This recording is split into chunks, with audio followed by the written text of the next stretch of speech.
তিন বন্ধু আসলাম আমরা, অনেকদিন পর তোর সাথে দেখা। কেউ থেকে কত দূরে দূরে, আমরা থেকে কোথায়।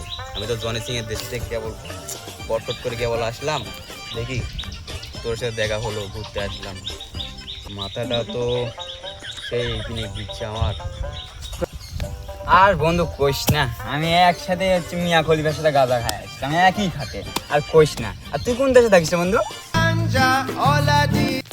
আরে বারা, তোরা তো খলিফা জনিসিনের সাথে তোরা শুধু ফালতু ফালতু মানুষের সাথে করিস। আমি কিছুক্ষণ আগে সালিনের সাথে সবাই সময় টময় কাটিয়ে এসে আমার জীবনটা পুরো শেষ করে দিয়েছি। আবার কল দিছে সালিয়ন, আবার কখন বলছে যে ও আবার মানে যাইতে বলছে। আমার বারো ভালো লাগছে না। কালকে আসছে আমি এলো হেলিকপ্টার নিয়ে আমার বাড়িতে এসেছি। আমার হেলিকপ্টার তোমার জায়গা হয়নি।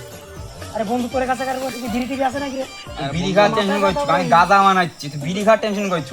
বিড়ি বের কর। একটা বিড়ি টিড়ি খাইতে থাকি। হ্যাঁ বন্ধু, বিড়ি বিড়ি আছে। গেছিলাম আমি জনি সিং এর কাছে, সে দাদু বললো যে তুমি কি খাও না খাও, আমার কাছে বিড়ি আছে, তুমি দুটো নিয়ে যাও। তো দুটো নিয়ে আসলাম, যে তোর জন্য দেখি আছে নাকি।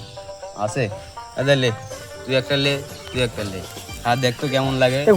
দাদু দিল লাইট টাইট কি আছে না? লাইটটাও তো তোরা তো পটপট করে বিদেশি বিড়ি জনিসিন আছে আমার কাছে লাইট, টেনশন করছো কা তুই?